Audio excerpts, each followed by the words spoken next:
Армысыздар, ардақты ағайын. Есімім менің Нәзира Сұлтанмұратқызы. Менің YouTube каналыма қош келдіңіздер.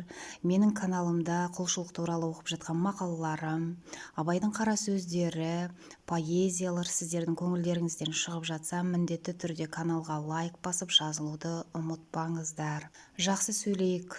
Жүйелі сөз жүйесін, жүйесіз сөз иесін табады дейді. Әрбір аузымыздан шыққан сөзге ие болайық, өйткені әр нәрсені еселеп қайтаратын тек қана Алла. Алла баршаңыздан разы болсын. Бүгін Муфтият KZ сайтынан жақсылық та жамандық та бір Алланың бергені деген керемет мақаланы оқитын боламыз. Әрине, сізбен бізге пайдалы болсын. Жаратқан Алла тағалаға сансыз мадақ, ардақты пайғамбарымыз Мұхаммед Мұстафаға салауаттар мен сәлемдер болсын. Біздер әу бастан әмәнту билля, иман шарттарын айтқан кезде жақсылық пен жамандықтың бір Алладан келетіндігіне сендік. Сүннеттің анасы атанған Жибрейіл періштенің ардақты пайғамбарымызға, оған Алланың салауаты мен сәлемі болсын, адам кейпінде келіп, ислам, иман, ихсан жайында сұрайтын атақты хадисте иман жайлы сұраққа Алла елшісі, оған Алланың салауаты мен сәлемі болсын. Иман дегеніміз Аллаға, періштелеріне, кітаптарына, елшілеріне, ақырет күніне, тағдырға, оның жақсылығы мен жамандығына иман келтіруің деп жауап берген имам Муслим. Алла тағаланың құдіреті арқылы жер бетіндегі әрбір нәрсе жұп-жұбымен жаратылған, жақсылық пен жамандық ұғымдары да бір-біріне қарама қайшылық жұп. Дегенмен олардың жұптық қасиеті болған соң, әр кез бірін-бірі толықтырып отыратын хикметі бар. Жамандықтың бетпердесін жақсылық, жақсылықтың мәнін жамандық ашады. Адамдардың дәрежесі Алла құзырында да жақсы не жаман амал жасауына байланысты. Егер мұндай айырмашылық болмаса, барлығымыз бейне бір періштедей күнәсіз болып, дүниелік сынақтың ешқандай да маңыздылығы қалмас еді. Адам баласының басына келетін жақсылық пен жамандықтың мән мағынасын дұрыс түсінуіміз үшін келесі жайттарды ұғынуымыз аса маңызды. Бірінші, Алла тағала бүкіл істі белгілі бір өлшеммен жаратқан. Тағдыр дегеніміз араб тілінде кадар деген сөзден шыққан. Өлшеу, бір нәрсені белгілі бір өлшем бойынша жарату, белгілеу деген мағынаны білдіреді. Ал шариғат термині бойынша Алла тағаланың әу баста болатын барлық нәрсені жаратпастан бұрын шексіз ілімі арқылы егжей-тегжейіне дейін білуін және оларды белгілі бір өлшемге қарай реттеуін, жүйелеуін, арнайы белгілеуін тағдыр дейміз.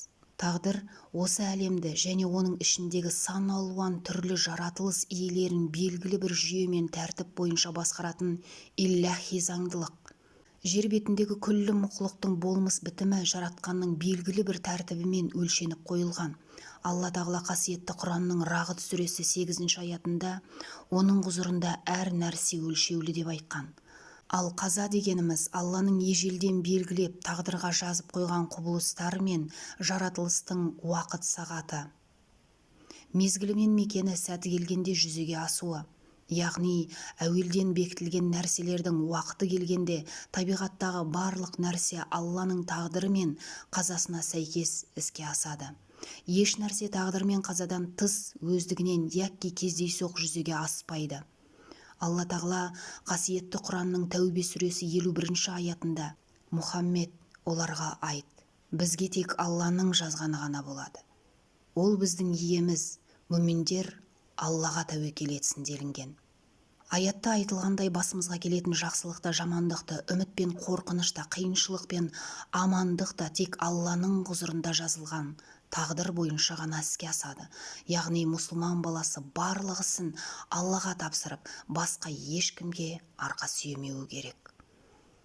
Екінші, жамандыққа пенденің өзі себепші болады. Мұсылман жақсылықта, жамандықта бір Алладан деген пайымды ұсынады. Алла адамды жамандыққа итермелеп кез келген қасіретті әдейі басымызға душар етпейді. Пенде өзінің ерік-жігерінің таңдауымен жақсылықты дәл сол секілді жамандықты да басына тілеп алады. Жаратушымыз оның қалауына сай сол істі жүзеге асырады. Алла тағала қасиетті Құранның Ниса сүресі 79 аятында саған нендей жақсылық келсе Алладан, ал бір жамандық келсе өзіңнен деп айтқан. Бұл аят Шура сүресі 30 аятында одан әрі былайша түсіндіреді: бастарыңа келген бір ауыртпашылық қол екі істегендеріңнің кесірі. Хакім Абай 28 қара сөзінде жақсылық жамандықты жаратқан Құдай, бірақ қылдырған Құдай емес, ауруды жаратқан Құдай, ауыртқан Құдай емес, байлықты кедейлікті жаратқан Құдай, бай қылған, кедей қылған Құдай емес деп нанып ұқсаң болар, әйтпесе жоқ деуі осыдан. Қасиетті Құрамда Ибрахим пайғамбардың, оған Алланың сәлемі болсын, ол сондай Алла мені жаратты, маған тура жол көрсетті, ол мені тамақтандырып сусындандырды, ауырсам ол шипа берді деп айтқаны баяндалған. Шұғара сүресі 78-80 аяттар. Аталмыш аятта Алла тағалаға қатысты мені жаратты, маған тура жол берді, мені тамақтандырып сусындандырды деп айтылғанымен, сырқат мәселесінде мені ауыртса деп емес, ауырсам деп аурудың себебін өзіне қатысты етіп айтуы тегін емес. Өйткені жамандық сынақ атаулының келуіне адамның өзі себепші болады. Қисса. Бірде Хазіреті Омар, Алла оған разы болсын, іссапармен бара жатқан Шам өлкесінде жұқпалы індеттің, яғни оба ауруының шыққаны белгілі болады. Бұл хабарды жолда естіген Омар, Алла оған разы болсын, жанындағы үзеңгілестерімен ақылдаса келе Шамға бармастан кері қайтуға шешім қабылдайды. Сонда сахаба Әбу Убайда ибн Жаррах, Алла оған разы болсын: "Уа Омар, Алланың тағдырынан қашып барасың ба?" деп сұрайды. Сонда Хазіреті Омар, Алла оған разы болсын: "Я, Алланың тағдырына қарай бара жатырмын" деп жауап берген екен. Үшінші, Алла тағала адамдарды зұлымдыққа бұйырмайды. Алла тағала пендесінің жасаған жамандық істеріне еш уақыт разы болмайды. Жамандық, зұлымдық, күнә атаулыны пенде өз нәпсісіне еріп жасайды. Алла тағала қасиетті Құранның Нахл сүресі 33 аятында: Алла оларға зұлымдық етпеді, бірақ олар өз-өздеріне зұлымдық еткен еді деп барлық мәселеде пенденің өзі кінәлі екенін білдіреді. Шәкәрім Құдайбердіұлы мұсылмандық шарты кітабында және анықтап ұғу керек: Алла тағала ешқашан пенденің көңілін жаман іске аудармайды. Жаман істі пенде өзінің нәпсісіне еріп, шайтанның алдауына еріп талап қылады. Оны Алла тағала көрмеуі де шариғат һәм молдалар сөзіменен тыйып, жасырында ойы жүрегіне сезгізіп тияды. Оған да болмай ұмтыла берген соң, қаһар қылса тоқтатпайды. Жақсылыққа әрқашан бұйырып, хам көңілін де соған аударады. Тілегі дұрыс, жүрегі таза бендесін бірде болмаса бірде түзу жолға салады деген. Алла тағала қасиетті Құранның Ағраф сүресі 28 аятында расында Алла тағала арсыздыққа бұйырмайды деп айтылған. Мысалы, ата-ананың балаларына жамандық қылмайтыны түсінікті жайт. Керісінше, ата-анасы баласын сәт сайын жамандықтан жиіркендіріп, жақсылыққа үндеуден ешқашан жалықпайды. Бірақ ата-анасының адал көңілі мен баланың шалыс қылығы көп жағдайда сәйкес келе бермейді. Ата-ана баласының шалыс басып, жаман жолға түскенін қаламайтыны секілді, Алла да пендесінің тозаққа баруын қаламайды. Ата-анасын тыңдамаған бала темір тордан бірақ шығады, немесе қоғамдағы сүйкімсіз, жағымсыз адамға айналады. Сол секілді пенде де Алланың әмірлері мен тиымдарына құлақ аспаса, Алланың ақ жолымен жүрмесе, тура жолдан адасып, о дүниеде де азапқа душар болмақ. Төртінші, тура жолмен адасушылық пенденің ниетіне қарай беріледі.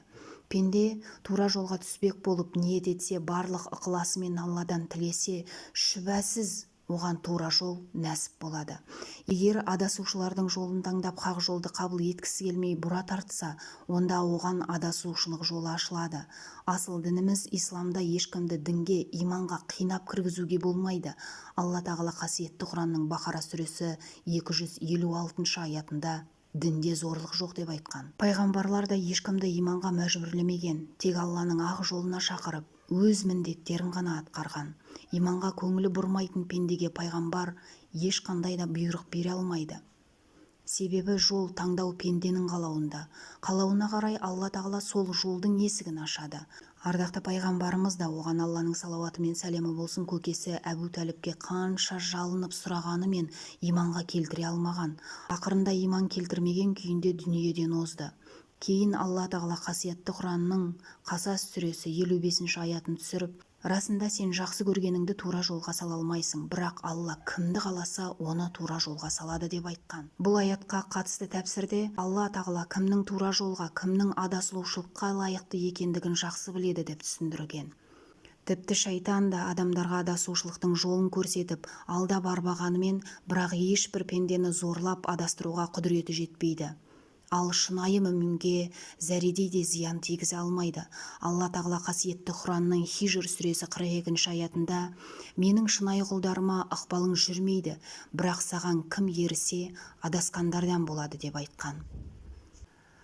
Қадірменді жамағат, тағдырға және жақсылық пен жамандыққа қатысты мынандай түйіндеме айтуға болады. Біріншіден, жаратылыста иллахи тағдыр мен бағдарлама бар. Адамда ерік пен пейіл бар. Екіншіден, Алла тағаланың ілімі шексіз, ол уақыт пен кеңістікке тәуелді емес, өткенді, қазіргіні, болашақта болатын нәрселерді толық біледі.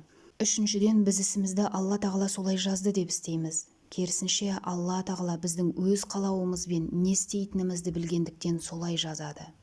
Төртіншіден, Алла тағала тағдырымызды жазатын кезде біздің дербес қалауымызды ескереді, әрі оны қалай қолданатынымызды да есепке алып отырып жазады. Біздің басымызға келетін жақсылық пен жамандық та өзіміздің ішкі ниет қалауымызға байланысты беріледі. Бесінші, егер біз қалауымызды ізгі жолда қолданатын болсақ, онда Алла тағала өзінің мол мейірімімен бізге мына өмірде нығметтер беріп, ақыретте де жәннатты нәсіп етеді. Алла тағала ниетімізді қабыл етіп, қасиетті жұма күнін баршамызға мүбәрәк еткей.